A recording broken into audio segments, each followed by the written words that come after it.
साथियों, आप सभी का जेके कंपटीशन सेंटर में हार्दिक स्वागत है। आज जो इतिहास का ये 13वां चैप्टर चल रहा है, प्राचीन भारतीय इतिहास, इसे लेकर आए हैं और इसमें भी सिंधु घाटी सभ्यता चल रही है, जिससे पीछे आपको मोहनजोदड़ो के बारे में बताया, हड़प्पा के बारे में बताया, रोपड़ के बारे में बताया, कालीबंगा के बारे में बताया और भी जो स्थल है उनके बारे में बताया और वही प्रश्न और वही नोट्स को लिया जो बार बार एग्जाम में आ रहे हैं। तो साथियों, आज इससे आगे जो टॉपिक रह गए हैं, जैसे सुरकोटदा है, दैमाबाद है, बनावली है, रोपड़ है और उससे महत्वपूर्ण तथ्य क्या क्या हैं जो परीक्षा में आए हैं, दम लगाकर बार बार आते हैं, उन साक्ष्यों को शामिल किया गया है। महत्वपूर्ण परीक्षा उपयोगी जो तथ्य हैं उन्हें शामिल किया गया है। परीक्षा की दृष्टि से जो प्रश्न आए हैं और आने वाले हैं, एग्जाम चाहे कोई सा भी हो, उन्हें सबको शामिल किया गया है और इन परीक्षाओं को टारगेट किया गया है। यूपी पीसीएस है, यूपी ट्रिपल एससी है, आरओ है, एआरओ है, टीजीटी है, पीजीटी है, एनटीपीसी है, आपका जो अन्य एग्जाम है, सीजीएल है, यूपीपी है, नेट है, जीआईसी प्रिंसिपल है, जीआईसी लेक्चरर है, अन्य एग्जाम, सारे एग्जाम के लिए अगर आप इतिहास से संबंधित ये पिछली वीडियो देखते हैं तो एक भी एग्जाम बचने वाला नहीं। आइए देखते हैं। ये सुरकोटदा के बारे में महत्वपूर्ण टॉपिक कौन कौन से हैं, इसकी विशेषता क्या है? विशेषता, ये नगर दो दुर्गीकृत भागों में विभक्त है। एक भाग है गढ़ी क्षेत्र और दूसरा भाग है आवास क्षेत्र। प्राप्त साक्ष्य क्या क्या मिले हैं जो बार बार एग्जाम में आते रहे हैं? कब्रिस्तान से कलश का समाधान प्राप्त हुआ है और घोड़े की हड्डियां प्राप्त हुई हैं। यानी कब्रिस्तान में कलश मिला है और उसमें सब रखे हुए मिले हैं, मृतक दफनाए गए हैं, उनकी स्थितियों के बारे में बताया गया है, उनकी विवेचना की गई है, उनकी समीक्षा की गई है, किस तरीके से दफनाया जाता था, इस बारे में बताया गया है। घोड़े की हड्डियां प्राप्त हुई हैं, इसका मतलब था कि सिंधु घाटी सभ्यता में जो सुरकोटदा है, और सुरकोटदा गुजरात में है और गुजरात के कच्छ जिले में है, तो वहां पर घोड़े पाए जाते थे, घोड़े मिलते थे, घोड़ों से व्यापार होता था, काम होते थे, इस तरीके की चीजें वहां पर पाई गई। आइए आगे देखते हैं। अगला है दायमाबाद।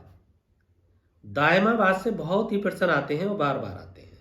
विशेषता क्या है? विशेषता है सैंधव सभ्यता का सबसे दक्षिण स्थल है, ये आपको ध्यान देना है। प्राप्त साक्ष्य कौन कौन से हैं? रथ चलाते हुए मनुष्य मिला है, सांड और घोड़े की आकृतियां मिली है, सैंधव लिपि की एक मोहर मिली है, मृद भांड, तस्तरी और प्याले मिले हैं।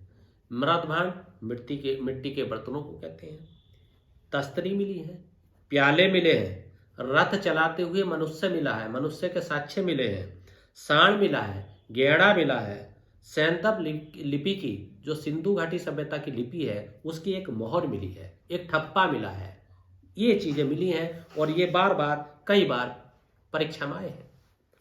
स्थिति क्या है इसकी? अहमदनगर जिला है और दायमाबाद महाराष्ट्र में है, पिरवरा नदी के बाएं तट पर स्थित है, ये आपको ध्यान देना। आइए आगे देखते हैं। अगला है आपका बनावली। बनावली क्यों प्रसिद्ध है, उसकी विशेषता क्या है, प्राप्त साक्ष्य क्या है और बनावली स्थित कहाँ है? हरियाणा में है। विशेषता इसकी, जो सैंधव सभ्यता के 3 स्तर प्राप्त हैं। क्या स्तर हैं? एक प्राप्त सैंधव, एक विकसित सैंधव और एक उत्तर सैंधव। नगर 2 तारांकित भागों में विभाजित करती है क्या? सड़कें। और क्या प्राप्त साक्ष्य है? लाज बर्ज तथा कार्नेलियन के मन के प्राप्त हुए, हल्की आकृति के खिलौने प्राप्त हुए हैं, तांबे का बाणाग्र यानी तांबे का बाण प्राप्त हुआ है, मोहरें प्राप्त हुई हैं, और बटखरे प्राप्त हुए हैं। ये यहाँ के महत्वपूर्ण प्राप्त साक्ष्य हैं जो बार बार एग्जाम में पूछे जाते हैं। आगे देखते हैं, स्थिति इसकी कहाँ है, इसको देख लीजिए। स्थिति इसकी हरियाणा में है और हरियाणा का ये फतेहाबाद जिला है, वहां पर ये स्थित है। क्या स्थित है? बनावली। आगे प्राप्त साक्ष्य रोपड़ के। रोपड़ कहां है आपका? पंजाब में। आधुनिक नाम क्या है इसका? रूपनगर है। ये आपको ध्यान देना है, कई बार ये एग्जाम में आया है कि आधुनिक नाम रूपनगर जो है वो किसका है, तो रोपड़ का है। सेल खड़ी की मोहर प्राप्त हुई है, चट के बटखरे प्राप्त हुए हैं, तांबे के बाण प्राप्त हुए हैं तथा कुल्हाड़ी प्राप्त हुई है, मृद भांड प्राप्त हुए हैं, छुरा प्राप्त हुआ है, मनुष्य के साथ पालतू कुत्ते के दफनाए जाने का प्रमाण भी प्राप्त हुआ है। स्थिति पंजाब में है, पंजाब भारत में है और ये सतलज नदी के बाएं तट पर स्थित है। ये आपको ध्यान देना है। और महत्वपूर्ण तथ्य क्या है परीक्षा से संबंधित, इसको जानना है।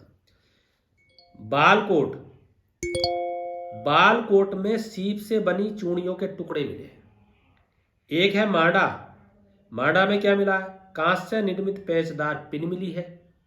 नौसारों में क्या मिला है? नौसारों में स्त्रियों के मांग में सिंदूर के प्रमाण मिले हैं।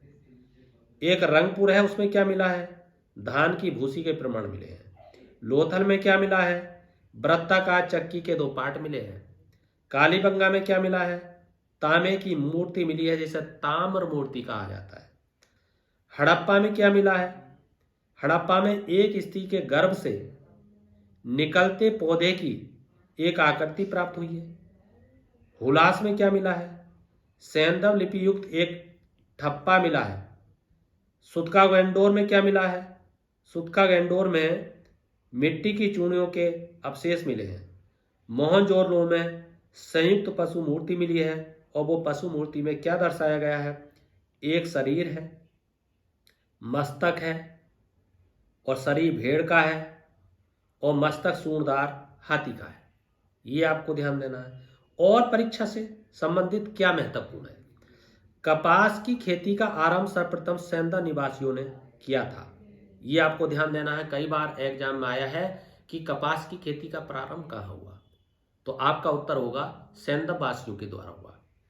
सेंधव सभ्यता में क्रय विक्रय यानी वस्तु विनिमय द्वारा किया जाता था, क्योंकि सिक्कों का प्रचलन नहीं था। कोई भी चीज खरीदी जाती थी तो उसके बदले में कुछ ना कुछ दिया जाता था। अनाज खरीदने के लिए अनाज दिया जाता था, सब्जी खरीदने के लिए भी उसके बदले में कुछ ना कुछ अन्य वस्तु दी जाती थी। इसी को वस्तु विनिमय कहा जाता है। सेंधव सभ्यता के बाट मुख्यतः घनाकार थे। मैलुआ की पहचान सिंध से की गई है। धातु मूर्तियां लुप्त मोम या मधुचिष्ट विधि से बनाई जाती थीं। यह आपको ध्यान देना है। सर्वाधिक मृण मूर्तियां पशु पक्षियों की प्राप्त हुई हैं। सर्वाधिक मोहरें सेल खेड़ी की बनी थीं। सिंधु सभ्यता की मोहरों पर सर्वाधिक अंकन एक श्रृंगी बैल का तथा उसके बाद कुबड़ वाले बैल का है। एक श्रृंगी का मतलब क्या होता है? एक सींग वाले बैल का उल्लेख है और कुबड़ वाले बैल का उल्लेख है, जिसका कुबड़ा निकला हुआ है। इस काल में प्रमुख खेल पासा था, यानी पासा प्रमुख चर्चित खेल था। तो साथियों, ये वीडियो अगर पसंद आई है तो इस चैनल को सब्सक्राइब कीजिए, लाइक कीजिए, शेयर कीजिए, कमेंट जरूर कीजिए, फीडबैक भी जरूर दीजिए, ताकि मुझे वीडियो बनाने का आत्मबल, आत्मशक्ति, आत्म ताकत, आत्मविश्वास जरूर मिल सके। इसी के साथ आपका बहुत बहुत हार्दिक धन्यवाद।